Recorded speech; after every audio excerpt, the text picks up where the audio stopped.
Hello అండి అందరికీ welcome back to another mini vlog. ఈరోజు స్పెషల్ వచ్చేసి చికెన్ పకోడీ స్ట్రీట్ స్టైల్లో చాలా సింపుల్ వేలో చేసాము ఇది. సో లేట్ చేయకుండా వీడియోలోకి అయితే వెళ్ళిపోదాం.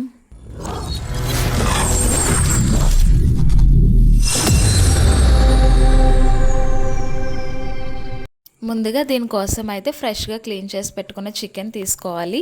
విత్ బోన్ కానీ బోన్లెస్ కానీ మీ ఆప్షనల్ అండి. తర్వాత కొంచెం లెమన్, కరివేపాకు, మీ స్పైస్ లెవెల్కి సరిపడా కారం, సాల్ట్, కొద్దిగా అల్లం వెల్లుల్లి పేస్ట్, కొంచెం పసుపు, జీరా పౌడర్, గరం మసాలా ఇవన్నీ యాడ్ చేసుకొని లాస్ట్లో కొంచెం ఫుడ్ కలర్ అండి. Food colour complete optional. మీకు ఇంట్రెస్ట్ని బట్టి వేసుకోవాలనుకుంటే వేసుకోవచ్చు, లేదంటే అది స్కిప్ చేసేయచ్చు. ఇవన్నీ వేసుకున్న తర్వాత దీంతో పాటు ఒక ఫుల్ ఎగ్ అయితే బ్రేక్ చేసి వేసుకోవాలి. ఇలా వేసుకున్న తర్వాత ఇప్పుడు వీడియోలో చూపిస్తున్నట్టు కంప్లీట్గా మిక్స్ అయ్యేలాగా, ఎక్కడ గ్యాప్స్ లేకుండా, వైట్గా అది లేకుండా మొత్తం కంప్లీట్గా చికెన్ పట్టేలాగా మిక్స్ చేసుకోండి. ఇప్పుడు మిక్స్ చేసుకున్న దాన్ని మొత్తం 2 అవర్స్ పాటు మనం మ్యారినేట్ అయితే చేసుకోవాలి ఫ్రిడ్జ్లో పెట్టేసుకుని. ఆ తర్వాత ప్రాసెస్ని కంటిన్యూ. ఇలా 2 అవర్స్ పాటు మ్యారినేట్ చేసుకున్న చికెన్ ఇప్పుడు తీసుకొని అందులో కొద్దిగా శనగపిండి కోటింగ్కి, అలాగే రైస్ ఫ్లోర్ బియ్యపు పిండి క్రంచీనెస్ కోసం వేసుకుని మంచిగా వీడియోలో చూపిస్తున్నట్టు మరీ లూజ్ కన్సిస్టెన్సీ కాకుండా కొంచెం పిండి అయితే గట్టిగానే మిక్స్ చేసుకోండి. ఇలా మిక్స్ చేసుకుంటూ పక్కన ఆయిల్ అయితే స్టవ్ మీద పెట్టుకోవాలి హీట్ చేసుకోవడానికి. ఇప్పుడు వీడియోలో చూపిస్తున్నట్టు పకోడీలాగా చికెన్ అయితే వేసేసుకోండి. ఆయిల్ ఎప్పుడు మంచిగా హీట్ అవ్వాలి.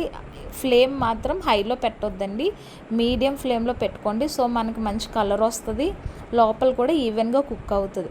మనం హైలో పెట్టేసుకుంటే త్వరగా కలర్ వచ్చేస్తుంది, లోపల అయితే సరిగ్గా కుక్ అవ్వదండి. సో అది మాత్రం చూసుకోవాలి. ఇప్పుడు వీడియోలో చూపిస్తున్నట్టు మంచిగా దాన్ని కలుపుకుంటూ ఫ్రై చేసుకోండి. ఫ్రై చేసుకున్న చికెన్ని పక్కన ఒక బౌల్లో టిష్యూస్ వేసుకొని ఈ చికెన్ మొత్తాన్ని అందులో పెట్టేసుకోండి. సో ఎక్సెస్ ఆయిల్ ఉన్నా కూడా మనకు డ్రైన్ అవుట్ అయిపోద్ది. అలాగే మిగతా పోర్షన్ ఆఫ్ చికెన్ కూడా మనం చక్కగా ఫ్రై చేసేసుకోవాలి. అందులో ఇప్పుడు కొద్దిగా కరివేపాకు, గ్రీన్ చిల్లీస్ కట్ చేసి వేసుకోండి. సో మనకి చూడడానికి స్ట్రీట్ స్టైల్ లుక్ ఉంటుంది, టేస్ట్ కూడా చాలా ఎన్హాన్స్ అవుతుంది.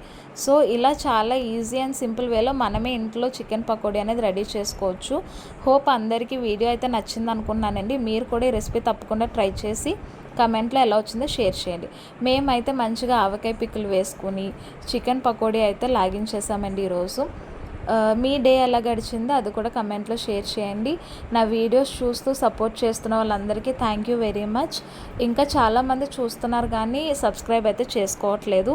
వీడియోస్ ఇంకా పోస్ట్ చేస్తానండి. లైక్ చేయండి, షేర్ చేయండి, సబ్స్క్రైబ్ చేసుకోవడం మర్చిపోవద్దు. Thank you all.